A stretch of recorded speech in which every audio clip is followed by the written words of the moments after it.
हमारे देश में अश्लीलता सिनेमा के द्वारा आई। पहले हेलन डांसर के रूप में, फिर आई राम तेरी गंगा मैली और जीनत अमान जी आई बोल्ड हीरोइन बनकर। फिर कुछ देर शांति रही, फिर आया एल्बम सॉन्ग रीमिक्स का ज़माना, जिसमें राखी सावंत आई और कुछ एक्ट्रेस आई। फिर कांटा लगा जैसा भी गाना रीमिक्स हुआ। फिर इस देश में शांति नहीं आई। फिर आए हमारे किसिंग किंग इमरान हाशमी जी, ये जनाब जलजला हिला दिए। आशिक बनाया आपने गाने, आपने सुना ही होगा, देखा भी होगा, छोड़ेंगे तो नहीं आप देखेंगे। उधर भोजपुरी वाले भी लगे हुए आ गए टाइम से, ये हुआ पवन सिंह और फिर न जाने कितने एल्बम सॉन्ग आते रहते हैं, तो भोजपुरी वाले भी पीछे नहीं हैं। फिर डीवीडी सीडी का ज़माना आया तो लोग कैसे खरीद खरीद के देखते थे, चरम सीमा पे था उस समय डीवीडी सीडी तो। फिर आया इंटरनेट और यूट्यूब, और फिर आया रैपर हनी सिंह, बादशाह, वॉल्यूम 1 भी सबका गाना।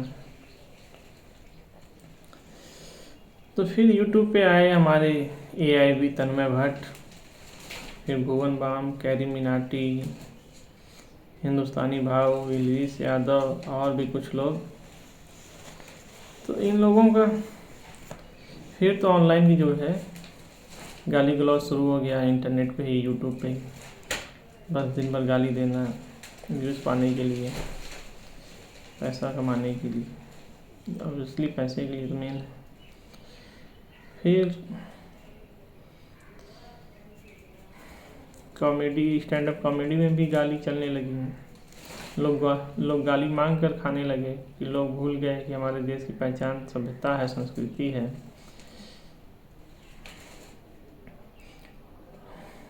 और फिर आया लॉकडाउन, आया दौर वेब सीरीज का।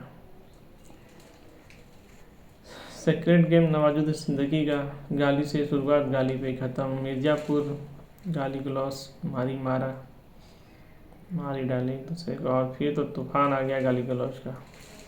AIB ने सभी बॉलीवुड एक्टरों को लेकर शो बनाया कुछ घंटे का, जिसमें वो दूसरों को बेइज्जती कर रहे हैं। फिर उस ऐसे शो यूट्यूब पर सब देख रहे हैं,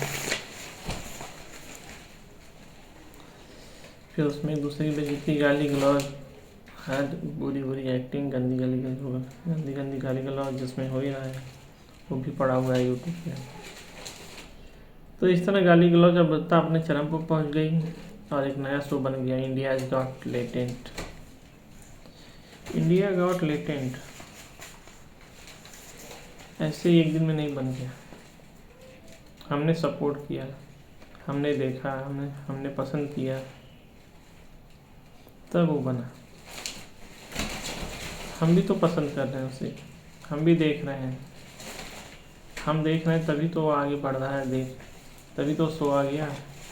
आखिर शो ऐसे तो आया नहीं, शो इसीलिए आ गया कि हम देख रहे हैं, व्यूवर्स देख रहे हैं, हमारे इंडिया में लोग भर भर के देख रहे हैं, ईयरफोन लगा के देख रहे हैं, लेकिन देख रहे हैं, सब लोग देख रहे हैं। तो कहीं ना कहीं सिर्फ इलाहाबादिया जो है, आशीष चंचलानी, वो लड़की जो है, यही सब जिम्मेदार नहीं है। हम कहीं ना कहीं हम भी जिम्मेदार हैं उसके, क्योंकि हम भी देख रहे हैं और इन लोगों को सपोर्ट कर रहे हैं, टिकट खरीद कर देख रहे हैं, पैसा लगा कर देख रहे हैं। तो पहले हमें अपने आप में सुधार करना चाहिए। तो इस ज़माने में जहाँ हम खुद ही अच्छे नहीं रह गए, तो उन्हें हम उनका क्या करेंगे हम? अब उनके खिलाफ जो भी होगा बाद में छूट जाएंगे, वो छूट जाना भी चाहिए। यहाँ रेपिस्ट छूट जाते हैं, ये बेचारे तो फिर भी गाली गलौज ही किए हैं। तो जहाँ हम एक दूसरे चोरी सब कुछ देख रहे हैं, एक दूसरे का कंटेंट और अप्रिशिएट कर रहे हैं, तो अब हम एक दूसरे से नज़र मिलाने लायक तो नहीं रह गए हैं। अब इस समय में हमें एक दूसरे से नज़र मिलाने लायक तो रह नहीं गए। अब हमें चश्मा पहन लेना चाहिए काला, कि हम एक दूसरे को देखें तो हम एक दूसरे शर्मिंदा ना हो, एक दूसरे से खुद की आंखों में गिरे नहीं, नज़र मिला सकें। चश्मा पहन लेते हैं काला वाला। धन्यवाद।